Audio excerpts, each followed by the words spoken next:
저는 어릴 때 깊은 그 산골 마을에서 살았었기 때문에 초등학교 수업을 마치고 돌아오면은 주로 하는 중요한 일과 중에 하나가 소꼬를 먹이는 거였습니다. 날이 어두워지면 이제 호롱불 등을 전기가 들어오지 않았기 때문에 그 등잔을 닦는 게 저의 주 일이었습니다. 그 당시에 사내 아이 대부분들은 그런 일들을 했습니다. 왜 그러냐? 그 소꼴 먹이는 시간이 합법적으로 놀 수 있는 유일한 시간이었기 때문입니다. 그래서 자기 집에 소가 없는 친구들은 그 무리에 함께 끼기를 굉장히 사모했습니다. 그러다가 드디어 자기 집에 소가 생기면 이제 소를 몰고 그 무리에 함께 동참하려 나옵니다. 근데 소를 몰고 나오는 모습을 보면 초본지 유경험인지를 금방 알 수 있습니다. 유경험자는 소를 앞세울까요? 소를 끌고 갈까요? 소를 앞세우고 갑니다. 소를 몰고 갑니다. 그런데 소를 몰아본 경험이 없는 친구들은요, 자기보다 훨씬 힘센 소를 끌고 갑니다. 뭐가 힘들어요? 끌고 가는 게 힘듭니다. 소만 그럴까요? 이 땅에 아이들을 키우는 부모의 모습도 크게 보면 그 두 가지로 구분할 수 있지 않을까요? 어떤 부모는 자녀를 앞세우고 부모가 따라갑니다. 걔가 하고 싶은 거 하려고 하는 의욕들을 따라서 그 아이가 앞서 갈 수 있게 돕는가 하면, 어떤 부모는요, 부모가 모든 것을 결정하며 끌고 갑니다. 이처럼 자녀를 끌고 가면 언제까지 끌고 가야 될까요? 대학교 갈 때까지? 시집 장가 보낼 때까지? 말씀하신 대로 죽을 때까지. 그러면 부모만 고생하냐? 아니요. 자녀도 고생합니다. 제가 만났던 한 부모 교육대 어머니는 아들한테 이런 편지를 받았대요. 군에 가서 아들이 편지를 보냈는데 첫 문장이 이러더랍니다. 엄마, 나를 왜 이따위로 키워놨어? 엄마는 너무 충격이에요. 왜냐하면 금이야 오기야 정말로 손에 물 한 방울 묻히지 않고 키웠대요. 그래서 군에 갔더니 남들 다 하는 식기 설거지를 자기는 못해요. 남들 다 하는 바느질을 이 아이는 못하는 거예요.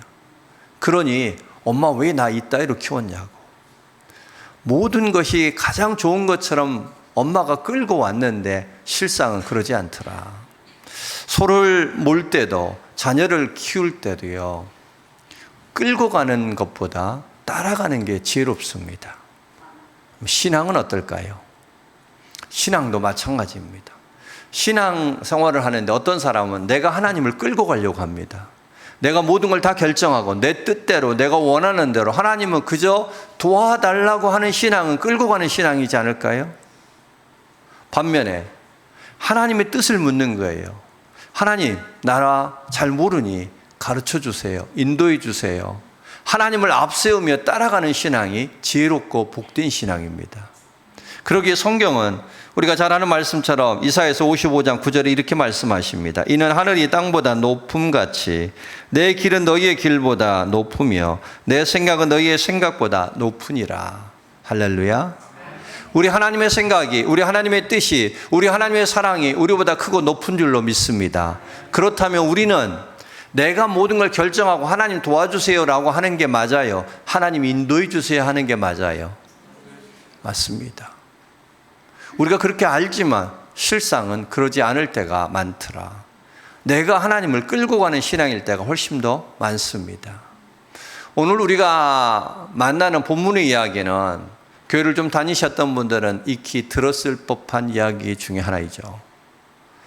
법궤를 옮겼던 사건, 그 가운데 웃사가 죽었던 사건.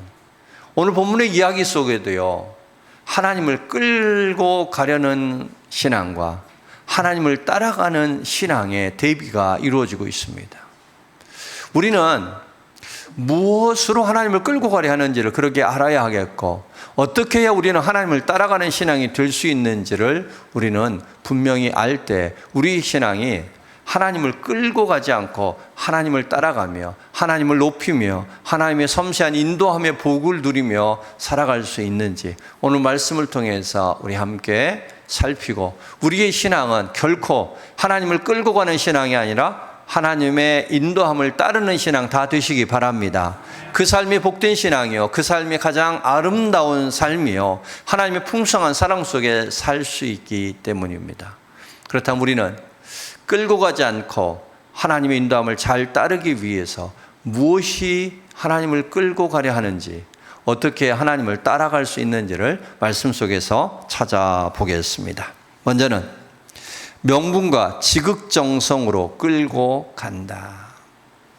우리는 하나님을 뭘로 끌고 간다고요? 이건 정말 좋은 일입니다. 바른 일입니다. 의로운 일입니다라는 명분과 힘을 다하는 지극정성으로 하나님을 끌고 갈 수 있습니다.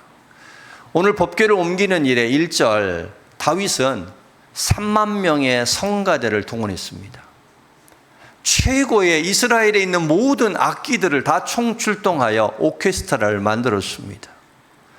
그 이전에도 그 이후에도 결코 없었던 그러한 누가 봐도 감동할 만한 예배를 준비했습니다.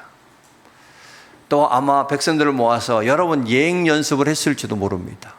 그리고 스스로 뿌듯했을 겁니다. 역사 이래 이런 예배는 없었다. 하나님이 반드시 받으실 거야. 그러나 그들의 생각과 다르게 하나님은 이 예배를 받으셨나요? 그렇지 않았습니다. 하나님은 이 예배를 거부하셨습니다. 오늘 우리가 읽었던 본문의 6절과 7절을 같이 한번 읽겠습니다. 시작.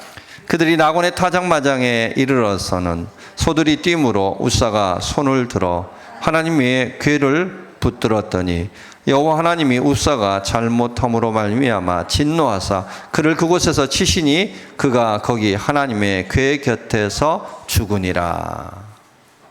이것은 단순히 소가 뛰므로 인하여 법궤가 떨어지려 했고 그것을 잡으려 했던 우사가 죽었다는 하나의 사건 사고가 아닙니다. 하나님이 분명하게 이것을 막으셨습니다. 나 원치 않아 라고 하나님이 그 앞을 가로막으신 것입니다. 하나님 왜 우사를 치셨을까요? 여러분, 예배는 우리의 지극정성으로 만드는 걸까요? 3만 명의 성가대가 있으면 저절로 예배가 되나요? 이스라엘의 모든 악기를 총동원하는 역사 일에 없었던 오케스트라로 예배를 드리면 하나님은 그 예배를 받으시나요? 그러지 않습니다. 예배는 하나님의 뜻이 있어야 되고 말씀이 있어야 되고 하나님이 주인공일 때 그 예배는 상달되는 줄로 믿습니다. 오늘 이 지극정성의 예배는 누가 주인공인가요? 하나님인가요? 다윗인가요? 다윗입니다. 다윗이 모든 걸 준비해 놓고 그러면 받으실 거라고, 하나님이 어떠하신지, 뭘 원하시는지, 그분의 말씀도 없고 그분의 뜻도 없고 임재도 없는 오직 명분과 지극정성. 이제 정치적 수도가 예루살렘으로 정해졌으니 신앙적 수도도 그것이 됐으면 좋겠다 하고 자신들이 정성을 다하여 법궤를 옮기려 했더라, 이런 이야기입니다. 그러기에 하나님께서는 그 예배를 막으셨다, 이런 이야기입니다. 자, 그래도 우리는 우사를 치셔서 죽이신 것까지는 좀 너무한 거 아닌가, 이런 마음이 들어요, 안 들어요? 아니, 좋게 좀 타일러 주시면 되시지, 한번 기회 더 주시면 되시지, 왜 우사를 치셨을까 하는 것입니다. 그를 위해서 이 배경을 조금 이해할 필요가 있습니다. 우사는 제사장의 아들이었고 그도 곧 제사장이었습니다. 그 우사 아버지의 집에 법궤가 무려 20년 동안 머물러 있었습니다. 법궤가 20년 동안 있으면 법궤는 경배의 대상이었을까요? 관리의 대상이었을까요? 여러분, 우리는 누군가가 죽으면 장례식장을 찾아서 죽음 앞에서 우리를 돌아봅니다. 우리도 언젠가 죽을 터인데, 또 우리 부모님도 언젠가 떠날 터인데 라고 죽음을 생각합니다. 그런데 죽음의 장소에서요, 죽음을 생각하지 않고 돈을 생각하는 사람이 있습니다. 누구예요? 장의사입니다.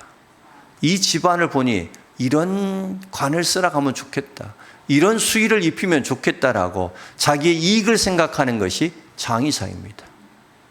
여러분, 예배의 자리에서 예배를 통하여 하나님 앞에 경배를 올려드리지 않고요, 예배를 관리하려고 하는 마음이 생길 수 있는 가장 위험한 사람이 목사입니다. 그러기에 저도 예배 드리기 이전에 제일 먼저 예배 자리에서 하나님 앞에 간절히 기도합니다.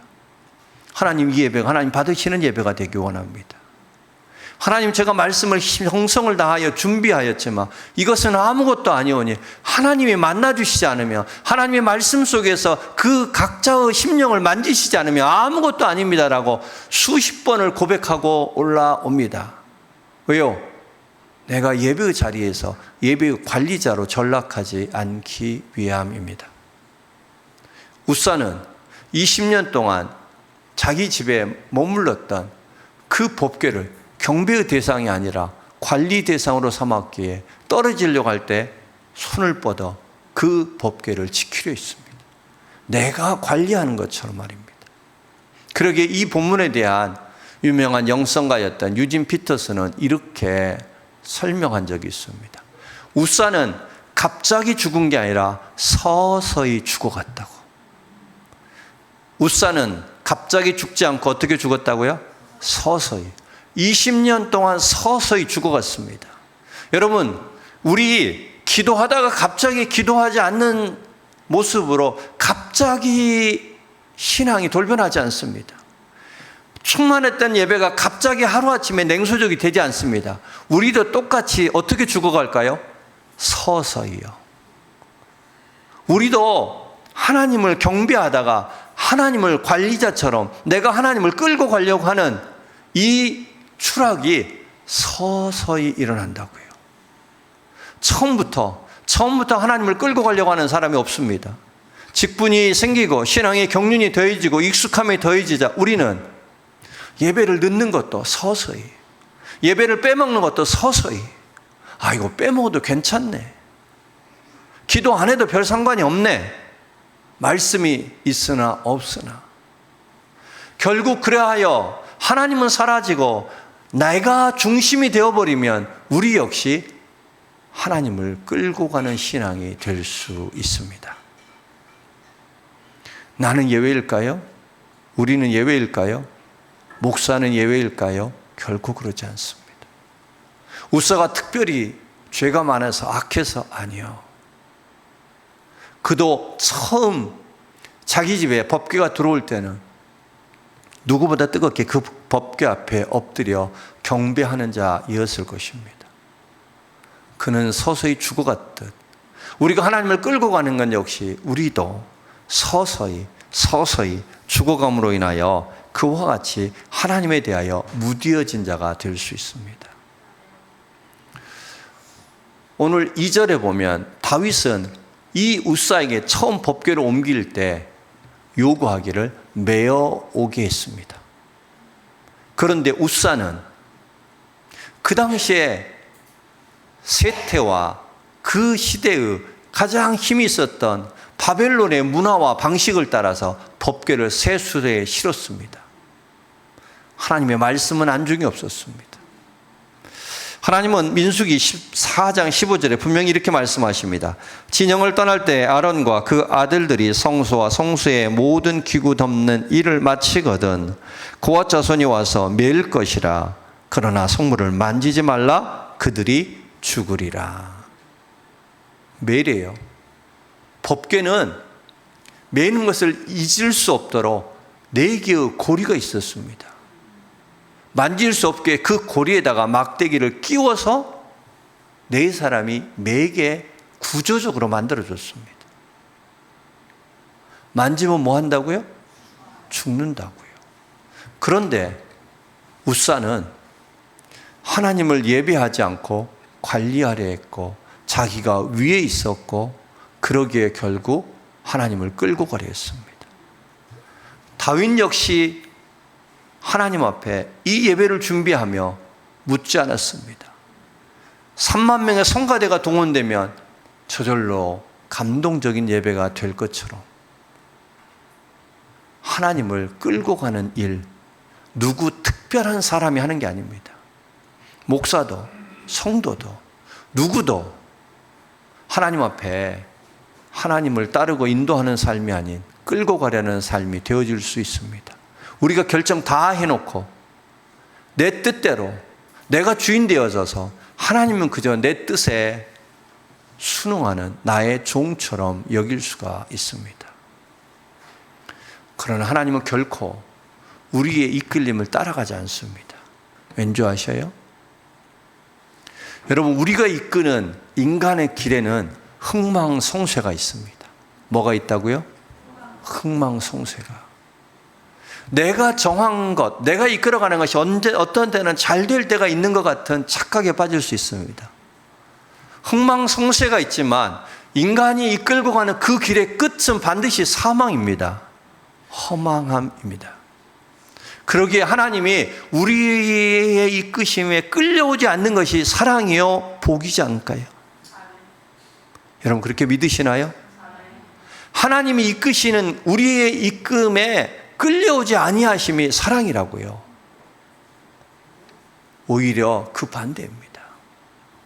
하나님은 이 법궤 위에 광야길에서 불기둥 구름기둥으로 임하였습니다. 임하셔서 불기둥 구름기둥으로 이끌어 가셨습니다. 왜요? 우리의 길은 흥망성쇠가 있으나 하나님의 인도하면은 반드시 흥만이 있을 줄로 믿습니다. 그 길의 끝은, 인도함의 끝은 반드시 생명이 기다린 줄로 믿습니다. 그러기에 하나님의 이끄시는 길이야말로 가장 복된 것입니다. 우리는 이것을 아는 지혜와 믿음이 있었으면 좋겠습니다.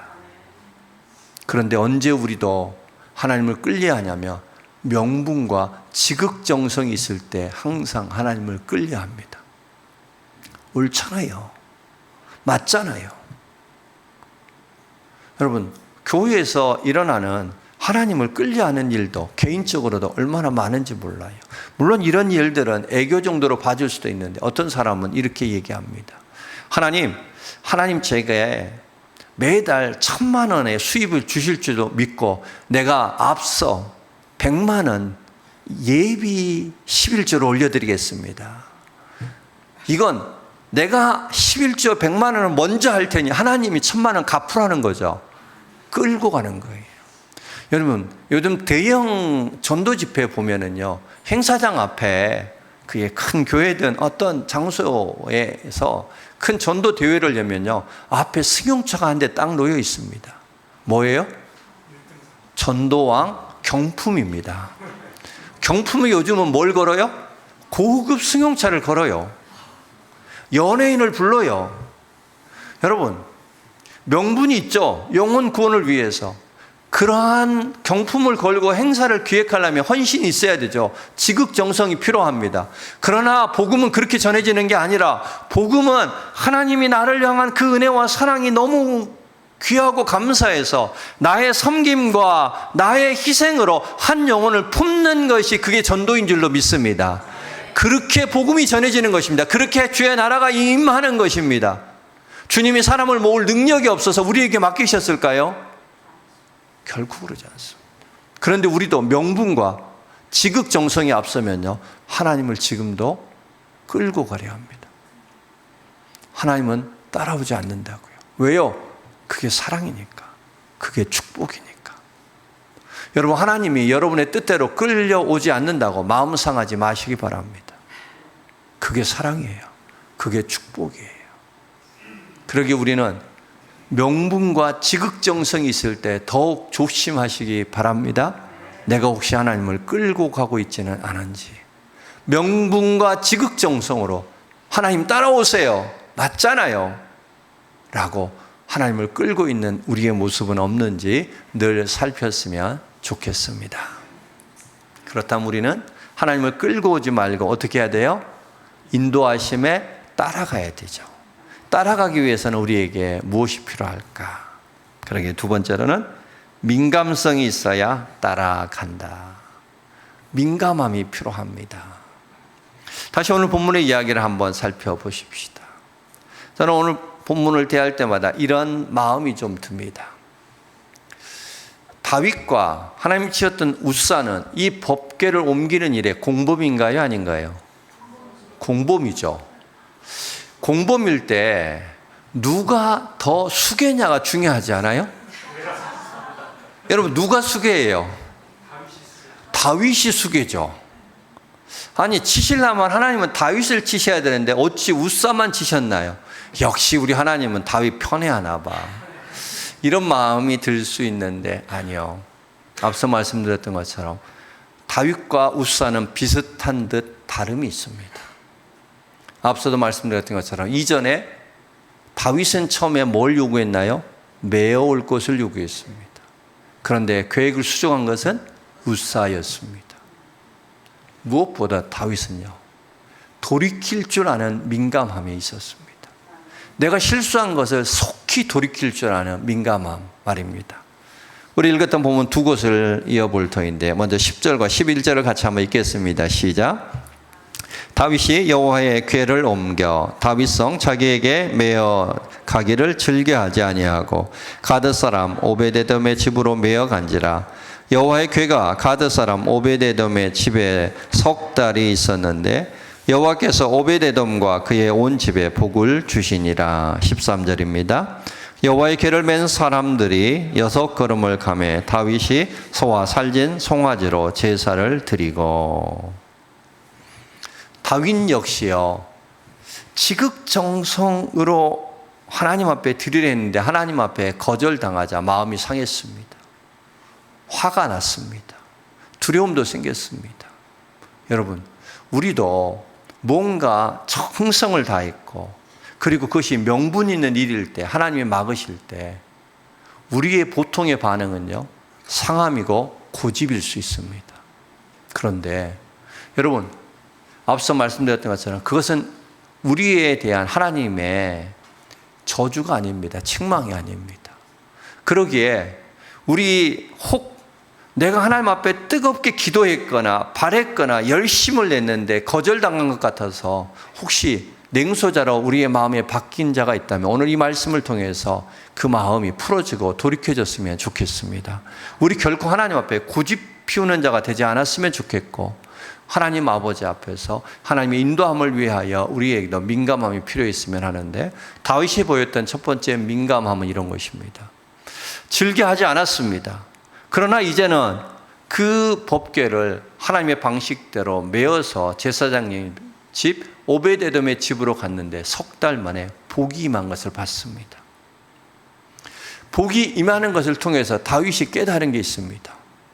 하나님이 나를 꺾으신 게 아니라 나의 방식을 꺾었다는 것을 안 것이죠. 하나님이 나를 거부한 게 아니라 나의 행하는 그 방식을 거부했다고.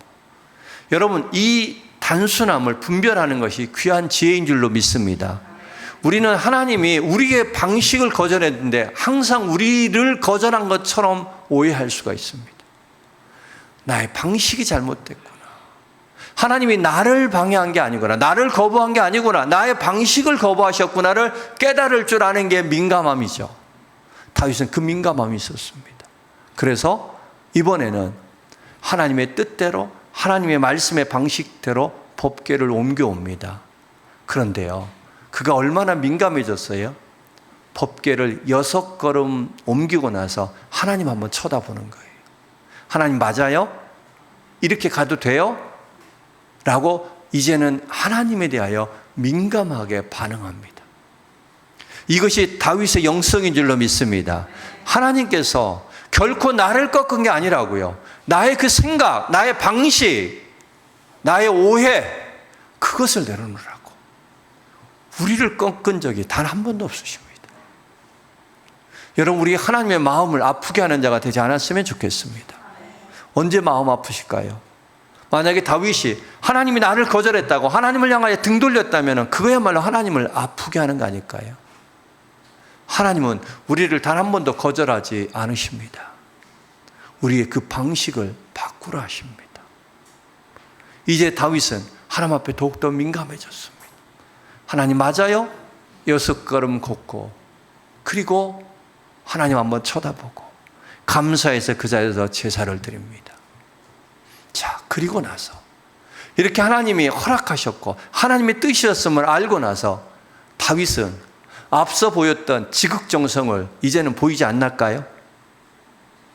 이제는 백성들과 함께 노래하고 춤추며 기뻐하는 일들을 이제 다 포기했을까요? 아닙니다. 14절에서 15절을 같이 한번 읽겠습니다. 여호와 앞에서 힘을 다하여 춤을 추는데 때에 에봇을 입었더라.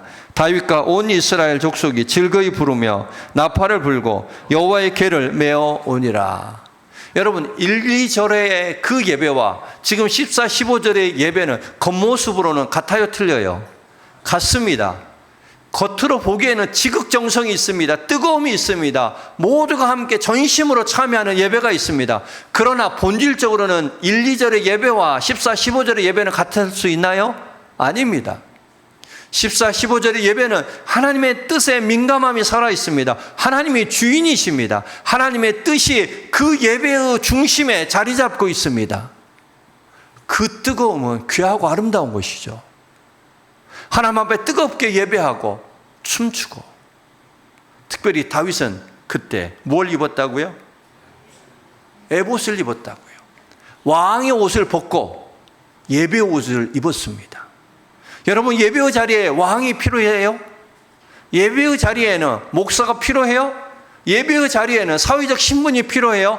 아니요. 우리 모두는 예배자 그 이상도 이하도 아닌 줄로 믿습니다. 하나님의 그 민감함이 살아있는 사람은 예배 자체가 춤춤이요, 기쁨이요, 노래요, 소망이 됩니다. 그렇게 우리 모두는 하나님에 대하여 민감한 자가 되어져서 하나님이 우리를 인도하실 수 있도록 그 인도함에 잘 따라가는 우리 모든 신앙 다 되시기 바랍니다. 하나님은 우리를 향한 이 원칙을 절대로 포기하지 않으실 줄로 믿습니다. 절대로 우리에게 끌려가지 않으신다는 것입니다. 자녀를 키우는 부모의 가장 소중한 원칙이 뭘까요? 역할이 뭘까요? 그것은 바른 원칙을 세워주는 것입니다. 결코 거짓말하면 안 되라는 원칙, 남에게 해를 끼치면 안 된다는 원칙, 약속들을 지키며 살아가라는 원칙, 너에게 맡겨진 것에 성실하고 그 결과가 어떻든 간에 네가 충성스럽게 그 삶을 살라라는 원칙들, 그 원칙을 세워주는 것이 부모의 가장 소중한 역할입니다. 자녀를 대학까지 다 키운 부모들, 자녀 교육에 누구보다 열심히 있었던 부모들을 다 모아서 이제 당신들의 자녀를 다 키웠으니 만약에 당신에게 다시 자녀를 키울 기회를 준다면 뭐에 힘쓰고 싶습니까? 그들의 설문조사 역시 바른 원칙 세워주는 일에 가장 힘쓰고 싶습니다. 부모가 해야 될 가장 중요한 것은 원칙을 바르게 세워주는 것입니다. 여러분, 우리 하나님은 결코 그 원칙을 흔들지 않습니다. 포기하지 않습니다. 그 말은 바꾸면 이렇습니다. 하나님의 인도함을 따라가며 하나님의 그 원칙 안에 살아가며 그 누구도 그 원칙을 공격할 수 있다는 거예요? 없다는 거예요? 그 원칙을 흔들 수 있다는 거예요? 없다는 거예요? 없다는 것입니다. 여러분, 그러기에 우리 하나님의 원칙 안에서 그분의 인도함을 따라 살아가는 것이 가장 안전한 삶 될 줄로 믿습니다. 하나님의 원칙을 따라 이끌림 바 되어지는 삶이 가장 복되고 안전하기에 우리 생각하지 말고 너무 고민하지 말고 계산하지 말고 하나님의 원칙을 따라 우리 섬세하게 인도함 받으며 살아가는 그런 신앙이 다 되었으면 좋겠습니다. 우리가 예배당에 늘 걸어놓는 십자가가 어떤 건가요? 주님은 그 십자가를 지기 전날 밤에 이렇게 기도합니다. 이 잔이 내게서 지나기를 원합니다. 나의 원대로 마옵시고 아버지의 뜻대로 되기 원하나이다. 십자가는 어떻게 우리에게 주어졌어요? 하나님이 아들 예수에게 끌려가지 않고 아들 예수 그리스도께서 하나님의 이끄심을 따라가기에 우리에게 열린 길이 십자가의 길인 줄로 믿습니다. 우리 십자가의 길을 걷는 것이 그리스도인이지 않나요? 우리 역시 하나님을 끌고 가려 하지 마시고 그분의 인도함을 섬세하게 따라감으로 인하여서 가장 안전하고 복되며 하나님의 풍성한 그 사랑을 마음껏 누리며 살아가는 우리 모든 성도 되시기를 주의 이름으로 축복합니다.